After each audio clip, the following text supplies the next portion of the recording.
The Tom Woods Show, episode 2374. Prepare to set fire to the index card of allowable opinion. Your daily dose of liberty education starts here. The Tom Woods Show. Hey, everybody, I'm giving away 3 free courses from my Liberty Classroom. One of them is ex-Marxist Michael Rechtenwald teaching you about critical theory so you can understand leftism and fight it better, as well as our course on how Alexander Hamilton screwed up America and the history of the conservative and libertarian movements. Check it out at 3freecourses.com. Hi, everybody. Tom Woods here, back again with our old friend Eric Peters. You should check him out at ericpetersautos.com, or is it autos with an S at the end, right?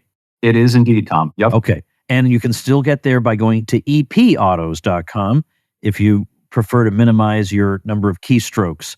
Eric is, to my knowledge, he's obviously not the only libertarian who's interested in cars, but he's the only one who's written anywhere near this much about it, and to my knowledge, who dedicates an entire website to the subject, keeping up on new developments in both the state and cars, and sometimes the intersection of the state and cars. And I thought we'd talk about a subject that Eric's been writing quite a bit about, and that has to do with what they're euphemistically calling the transition to electric vehicles. That's kind of an interesting thing. It's like the vaccine was voluntary. But if you didn't do it, you were going to lose your job. So anyway, welcome back, Eric. Thanks, Tom. Don't you love the blasé language that these leftists use? It's wild. It's really wild. And it really is like we're living in 2 universes or something. I don't know how to really account for it. But anyway, first of all, what would you say? I mean, other than this EV thing has been going on for quite some time. So we'll get to that in a minute. And I want to play devil's advocate a little bit just to make it interesting. But in general, I haven't been following the news. Are there any really big news items relating to cars that might be of particular interest to libertarians other than this one at the moment? Well, yeah, there's one that's very much related. On Friday, the National Highway Traffic Safety Administration issued its latest proposed ruling, which will demand that by the model year 2030, I think, or 32, all new vehicles must average, wait for it, 58 miles per gallon. Oh my gosh. Effectively, this will outlaw pretty much every vehicle on the road that isn't at least a small hybrid. To put it in some kind of perspective, the new Prius, which was just redesigned for 2023, averages 57. And this is a compact-sized car. And if you think that a truck is going to average 58 miles per gallon, I've got some real estate on Uranus to sell you. It's not going to happen. Now, the purpose of this is to push vehicles that aren't electric off the road. And it's a really oily and subtle thing that the government does. They don't come right out and say, okay, we're going to outlaw a certain class of vehicles. What they do is promulgate regulations that have the same effect. And that way they can dodge responsibility for it. And they can even claim in a totally upended, bizarro kind of way that this is what the market is doing. This is what the market wants. Yeah, this is that transition again. We're transitioning from one thing to another. How about that? So you're right about the way they go about it. They don't have an outright ban. They just make it impossible for you to function under the regulatory conditions they establish. Yeah. So in some ways, it's like the point that I make a lot of times, which is very rarely does a bad actor in government come out and say, the reason I'm doing the things I'm doing is because I'm an evil bastard who loves to lord it over you. Yeah. You know, they don't say that. There's always some high-sounding reason that they do everything. But of course, that's the way it's always going to be. They're never going to say, we're doing this because we're flat out evil. Why would they say that? Right. So it always has to have some kind of cherry on top kind of explanation. But I think at this point, when you look at every single thing these people advocate, and it all adds up to making everybody's life much, much more challenging, I'm not buying that this is just, that's just a coincidence or their intentions are all good. I don't understand these people. I mean, maybe there are some people who just genuinely love to torture other people. I don't know what it is, but that's the best explanation I can come up with. No, I think so. I really believe this. I think that there is an aspect of psychopathology here, of sadism. And there's a faulty premise. Let's get back to what you just said a moment ago. This idea that we need the government to intercede as opposed to letting the market work. If there were a demand for whatever it is, X, then there's a profit motive in providing X. Let's say that it's highly fuel-efficient vehicles. The Prius is a good example. That is a market-driven vehicle. The government did not have to mandate the Prius. It was brought forth at a time when gas was expensive, and Toyota came up with this brilliant solution a vehicle that has a part-time engine and a part-time battery, and the combination of that is very efficient and very affordable and very practical. So people buy that. You don't have to get a kickback from the government in order to sell that and get people to buy that. You don't have to mandate it. Good ideas don't require bayonets. I can't remember who said that, but that stuck with me for a long time. And the same with regard to this whole gas mileage thing. The government will present and posture itself as the savior against these gigantic corporations, the evil oil companies, as if people were forced to buy big trucks and SUVs. That's what they want. And it's not that some people don't want smaller cars that are more efficient. Those are available, and those were available long before the government got into the business of mandating mandatory mile per gallon requirements. Now, again, this is all speculation, but I think it's quite possible that some of the elites genuinely can't stand the rest of us, can't stand the riffraff. And so if a policy they advocate means there will be fewer cars on the road, and we say, oh, the unintended consequence of this policy is that it'll be harder for poor people to get cars. That's not an unintended consequence of the policy. That gets a lot of the riffraff off the road so they can drive more comfortably to their ski vacation or whatever. This is going to make it harder for people to afford to fly on airplanes. Yeah, great. Fewer of these people to struggle with when they go to board. At this point, I can't think of any other reason. I don't believe that they actually think the world is going to end. I don't think they believe the catastrophic predictions they're making.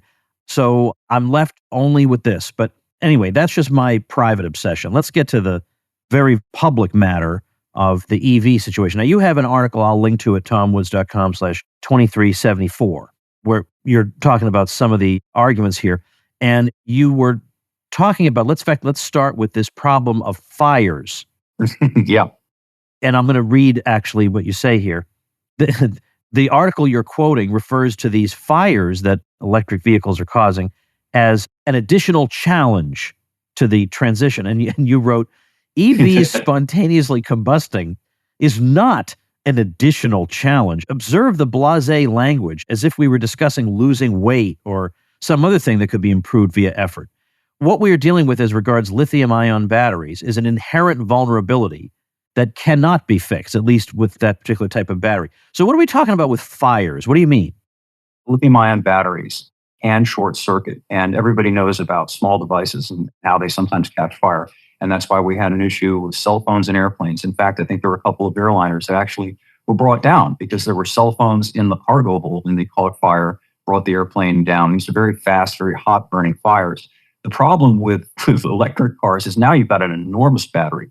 I point out, people have no idea, many people, that the typical electric car battery weighs about 1,000 pounds, and some of them weigh close to 2,000 pounds, as in the case of the F-150 Lightning. And within that battery, there are literally thousands of individual cells, and each one of those is a potential failure point. They can short circuit and thermally run away, that's the terminology, for a variety of reasons, but it's inherent in the chemistry and also potentially as a result of physical damage to the case of the batteries. And there have been a number of incidents of these EVs catching fire when they're parked. Nothing hit them. They're not even being charged. It's just parked. They spontaneously catch fire. That's what's happened now twice with cargo ships right now out off the Dutch coast. It's the Fremantle Highway at this moment as we talk is still burning because some electric vehicles that were being transported spontaneously caught fire. And these fires, unlike gasoline fires, are very difficult to put out once they start. And even when you do put them out, they can restart. And it's interesting to me that the same governmental apparatus that says it's so very concerned about our safety, and if it saves even one life, is, again, to use our word of the day, blasé, not particularly interested in this built-in fire risk that is just an inherent problem with all electric vehicles. Let me play devil's advocate here a little bit on this issue. Now, we'll use the acronym ICEV, internal combustion engine vehicle. Okay, so I have a listener who is not as down on electric vehicles as you are. Okay. And he says ICEVs also catch fire and sink ships.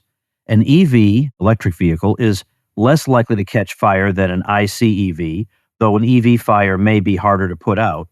And EVs with lithium iron phosphate batteries catch fire far less than the batteries in most EVs today. Technological progress is already solving this problem, as it has solved and continues to solve similar problems with ICEVs. What do you think about that? Well, let's see. First of all, the interesting thing about gasoline fires is that they require something in addition. They require a spark. You can get into an accident in a vehicle that has a gas tank. And even if the gas tank is punctured and gas leaks, unless there's a spark, there will not be a fire. And there's less likely to be a fire in the first place because the gas tank is located in one specific part of the vehicle. Typically, it's around the rear axle, usually the head of the rear axle, and very well protected by that axle and by the bodywork of the vehicle. Whereas the electric vehicle's battery pack, because of their physical size, is spread out over the entire length of the floor pan, of the electric vehicle. So essentially, no matter where you hit it, potentially you could damage the case. And once the case has been damaged and the structural integrity of the battery has been compromised, you got this potential problem. And even if it doesn't actually catch fire, just for the sake of caution, insurance companies will typically say, we have to total that vehicle, or we have to replace the battery out of all due diligence and concern for the possibility of there being damage, because nobody's going to disassemble the car, then disassemble the battery, then inspect those thousands of individual cells to make sure that they're all okay. Nothing was done in even a minor fender bender type of accident. So they just say, we're going to require the battery to be replaced. And since an EV battery can cost $15,000 to $20,000, if your electric vehicle is 3 or 4 years old, it's already depreciated and lost a third to half of its value, you're not going to do that. They're just going to throw the vehicle away. What about this problem of extreme temperatures? Not extreme temperatures, but let's say it's very cold out or it's very hot out. There are other challenges associated with these temperatures and these types of cars? Oh, absolutely. Again, I'm speaking from personal experience. I test drive new cars every week, and I've had an opportunity to test drive a number of electric vehicles in a variety of different conditions and cold weather. And this was something that was actually reported on and widely discussed during the winter last year. The range that you have with an electric vehicle can plummet by 30% to even 50%, depending on how cold it gets, because batteries, as a just general matter, are not very efficient in the cold. And this is something that everybody understands. If you live in a very cold place like Minnesota, let's say, I'm talking about before electric cars, if you hadn't kept your car plugged into a block heater, you try and turn it on in the morning when it's 15 degrees out and the engine's going, because the battery has a hard time cranking the engine. It just doesn't have as much juice. And the same basic problem afflicts these electric vehicles, but it's compounded because everything in an electric vehicle is electrically powered, including the heat for you, the heat for the passenger compartment, and the defroster. And then, by the way, the battery itself also has a heating and cooling system because it's imperative to maintain that battery within a certain spectrum of temperature. If it gets too cold, you can't charge it. And if it gets too hot, you have problems with charging. You also have problems potentially with fire. So it's this serial compounding problem. And now here we are in the summertime and people are discovering, again, go on YouTube and look and you'll see people are saying, my electric car is going substantially less far than it used to because it's 90 degrees outside and I'm running the air conditioning. So that's why I call them occasional use vehicles. They operate very well in certain very specific conditions, like temperate Southern California. But, most of the country isn't temperate Southern California. And as the fact about that begins to leak out, I think people are beginning to sour on electric vehicles. And that's manifested by the recent news that there is a glut of these things just sitting at dealerships around the country waiting to be sold. I think the number now is 72 days. So pushing 3 months worth of supply of these vehicles that haven't sold because people are beginning to have some hesitancy, remember that word, about buying electric vehicles.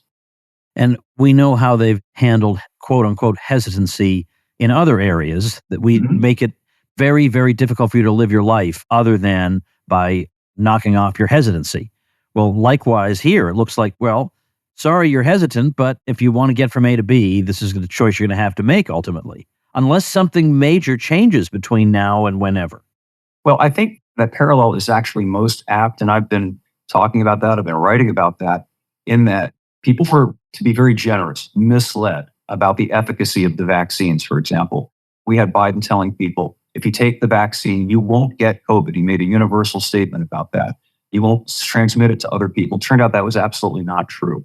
And I think people found out about that and they became more and more hesitant about taking these vaccines because after all, what's the point? If I'm going to get the stupid sickness and I'm going to give it to somebody else, why would I want to assume the risks? And the same thing is happening with these electric cars. Word about them is beginning to percolate out. And as it does, people are thinking, this may be not for me. And then you get into the economics of it. The average price paid for an electric car is about $50,000. That's about a $15,000 increase over the average price paid for a non-electric car last year. How in the world do they think that the average person out there is going to be able to just come up with another $15,000 to spend on a car? And that gets back to your earlier point about the maliciousness of these people. I don't think that they're that stupid. I think that they know perfectly well that most people cannot afford these vehicles. And that's exactly the point. That's not a bug, that's a feature. The cost involved, I think, is something most people are very rarely on the market for a car. I don't know what the average length of time people keep a car is, but I'm sure a lot of people keep them for quite some time. They're not really on the market. They haven't had the sticker shock. They don't know what the differential is between one of these vehicles and a car they're more accustomed to. But once they do become acquainted with that, I think their casual environmentalism will go out the window. It's like, okay, Well, I think so too. I'm all in favor of working on climate change here, but come on.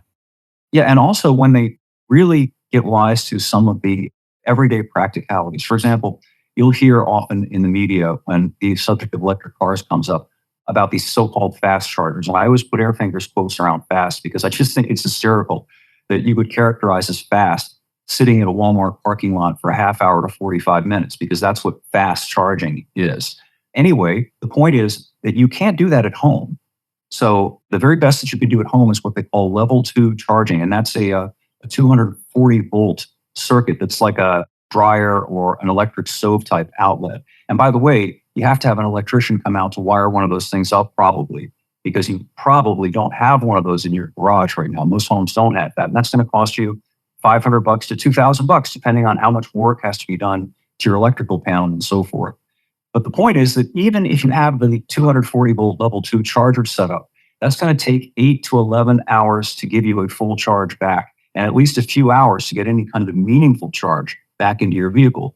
And think about what a limitation that will be on people's mobility and how they're going to have to plan their lives around these endless recharge sessions. And I've dealt with this personally because I don't have a fast charger at my house. You live in a city, maybe you have easier access to one of those things.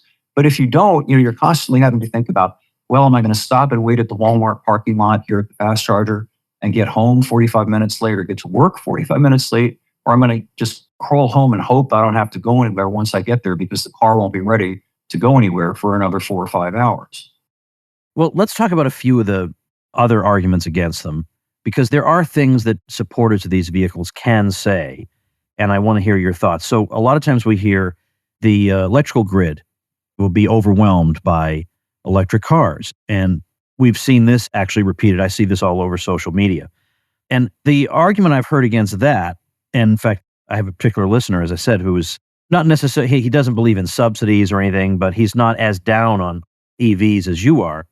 He says the thing is that power generated by the grid has already doubled many times, and as population grows and productivity grows, it will keep growing. And the grid we have now is sufficient for the EVs we have now, and a future grid can produce more power. He says this is the kind of problem that markets solve all the time. There's no reason it can't solve this problem. Well, this idea about the future is just speculation. We keep hearing about the battery breakthrough that's right around the corner. And by the way, I've been hearing that since the 90s. I've been covering this stuff since the 90s, and that's how long I've been hearing about the breakthrough that's right around the corner. The fact is that the existing grid, and that's actually not accurate because they're regional grids, you probably know about this, is not adequate. It is why you have had governmental authorities in California, Washington, and I think some other places urge their populations to not use hydroelectrical appliances during peak load times. If the grid is adequate, then why are they doing that? And why are they talking about using smart meters to meter the amount of electricity that people can draw from the grid at given times? And in fact, there was a hearing with our friend Pete Buttigieg, the transportation secretary, and he was being interviewed by us, and I can't remember the congressman's name, but he's an electrical engineer, and he was actually pulling out some facts about this and about how much draw is going to be added to the grid by hypothetically having one EV charging out there for each person who currently has a non-electric car. And it's a staggering figure, and the grid cannot support that. And how is the grid going to support that when the federal government, is making it almost impossible to build any kind of generating capacity, because that will increase the carbon footprint, right? You're not going to do this with solar and windmill farms. You're going to need to build either nuclear plants, you're going to need to build more coal-fired plants, hydroelectric or whatever, but they aren't being built. And that's the objective fact. To say that, well, it could be built. Of course they could be built. We potentially could go to Mars too, in a year, but we're not actually there. So let's not talk about hypotheticals. Let's talk about actuals. Well, on this issue of how long it takes for the batteries to charge, the response that I've heard from him and from others runs something like this, that most people charge at home, they top up overnight, and unless you're driving hundreds of miles a day, you very rarely use a public charger, and you spend less time, he says, at a charging station than you spend now at your traditional gas station. On occasional long trips like 500 miles, you'll stop once after 4 or 5 hours for half an hour to an hour. That's a meal break, so not that big of an inconvenience. It's extremely disingenuous. I'll give you an example.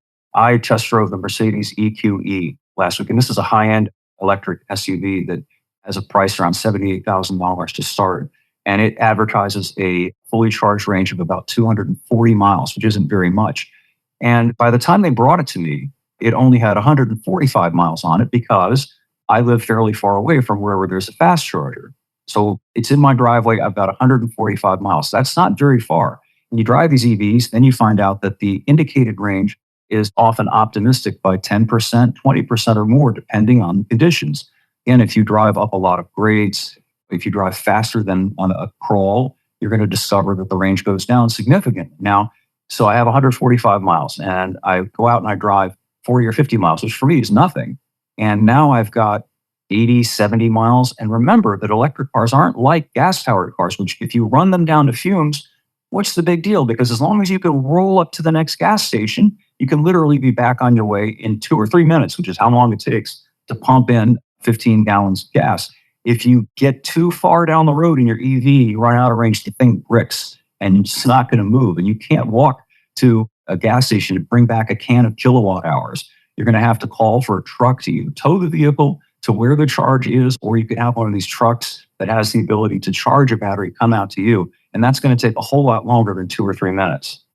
Hey, everybody, before we proceed with the conversation, I want to tell a little story. I just got back from New York City where I had the first meeting of my Mastermind. This is where you take a small group of highly motivated, successful people, put them in a room together, and the collective knowledge of that room gives rise to a mastermind. These are people who are doing well but may have plateaued, people who are doing well but want to blast through that ceiling and do really, really well in their businesses. And we spent 2 days putting each one of these people on a hot seat, going through every one of their pain points, giving them specific expert guidance as to what to do to exceed their hopes and expectations for the future. Not to mention, everybody became fast friends with all the other smart and ambitious people in that room. And we spent a couple of days also enjoying great food and great entertainment. As a matter of fact, I took everybody to see, among other things, my favorite play in the world.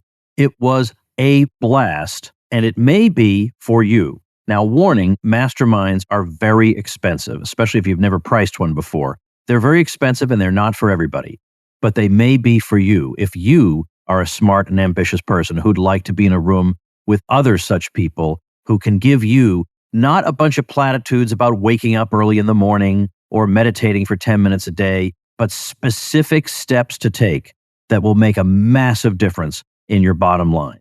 If you'd like to be part of it, check out tomwoods.com/mastermind. We hear a lot about wicked corporations, and sometimes there's something to that.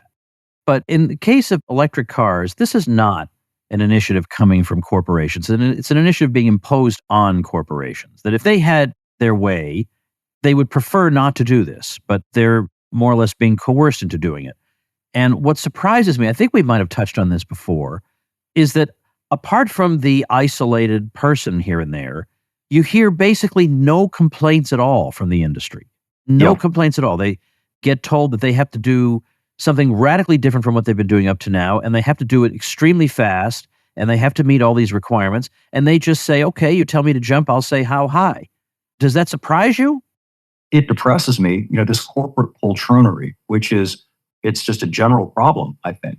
And I think the reason it is that way now is because at the very apex of the corporate structure, you've got these CEOs who live in a reality that people like you and I can't even begin to fathom. For example, Mary Barra, who is the current CEO of General Motors, her compensation package is something on the order of $22 million annually. What does she care? None of this affects her. They live in this rarefied environment. and it's a short-term environment. You get to the apex of the corporate food chain, you're pretty much at the peak of your career. There really isn't anything much after that. You're going to be there for a few years, and then you're going to check out and live your nice life on your $22 million a year that you earned during that time. So I think that's part of it. And the other part of it is I guess they feel that they aren't going to be the ones to stand up and be hammered down. This cowardice, this unwillingness to stand up and say something. Now, there have been a few exceptions. Akio Toyoda said something.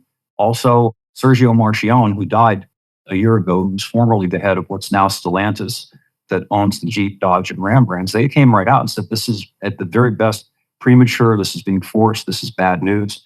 The rest of them have been all in. And I think, now that I think about it, what is probably driving this to a great extent is, remember when we had the big bailouts after the last crash back around 2008? And the government came in and rescued General Motors and rescued Ford and pumped a lot of money into those businesses. And of course, there's always strings attached with that. And that's really, you can see the turning point. After that point, these corporations became kind of adjuncts of the government. And not only do they do what the government wants, they're kind of eager. And it's insane. You've got Jim Farley, who's the CEO of Ford Motor Company, publicly saying that they anticipate losing, I think it's $3.7 billion on EVs. But let's double down. Let's keep on going. And eventually we might make money, maybe sometime around 2027. It's surreal.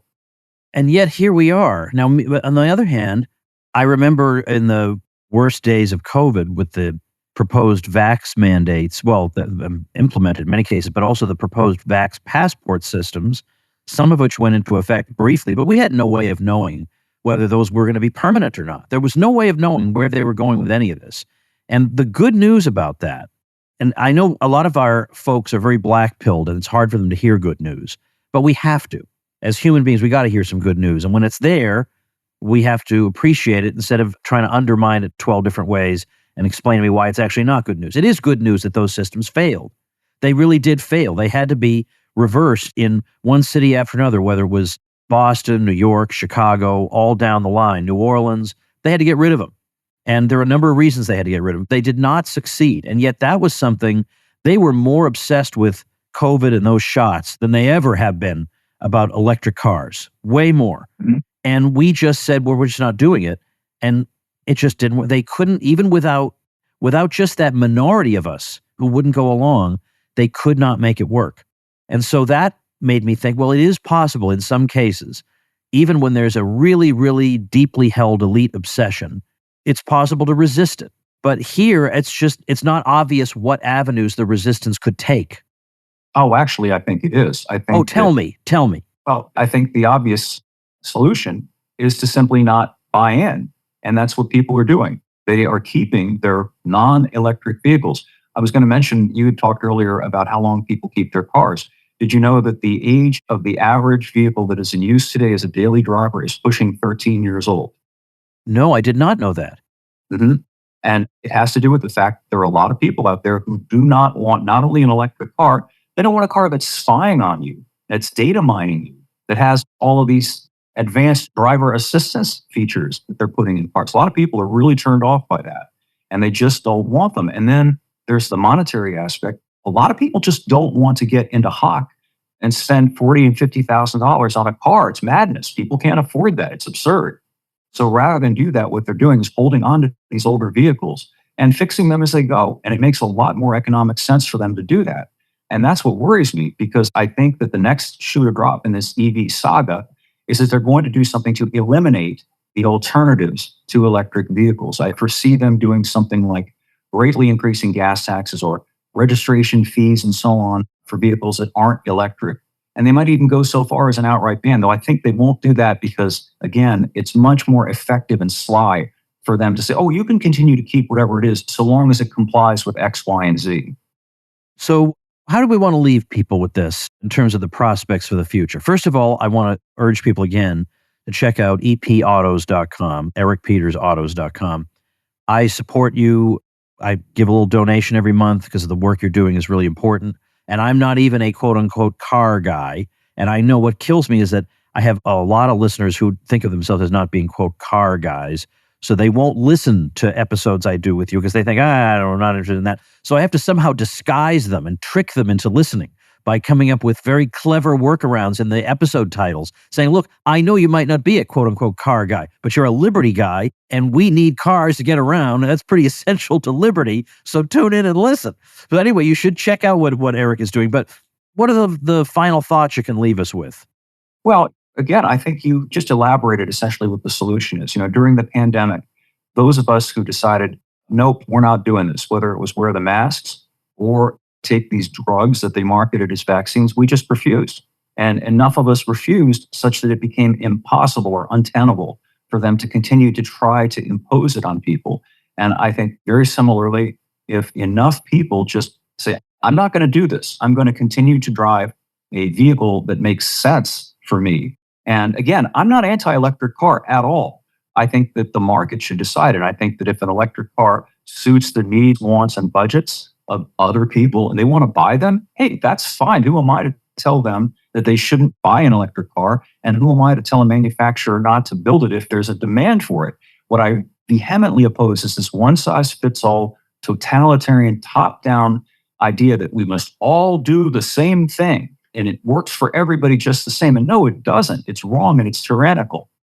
Well, with that, we're going to wrap up for today. And again, I'll tell people, check out epautos.com, because not only do you get a lot of great information, but I also just like Eric's style. Eric, in a way, I feel like your writing style is not a million miles removed from my own, in that you're trying to... That's a high compliment. Oh, well, thank you. But I mean, you're conveying information, but you're conveying it with, you've got a combination of humor and indignation and sarcasm and a sledgehammer all put together. That's exactly what I go for. Well, me too, because I think humor actually is a very effective weapon. The left has long understood that. It has long understood that ridiculing its target is highly effective. And I think we should turn that around and use that weapon against these people. Well, indeed. It's long past time we did. So thanks again, Eric. Appreciate your time today. Thank you, Tom. I appreciate being on. And thank you, ladies and gentlemen. Become a smarter libertarian in just 30 minutes a day. Visit TomWoods.com to subscribe to the show for free, and we'll see you next time.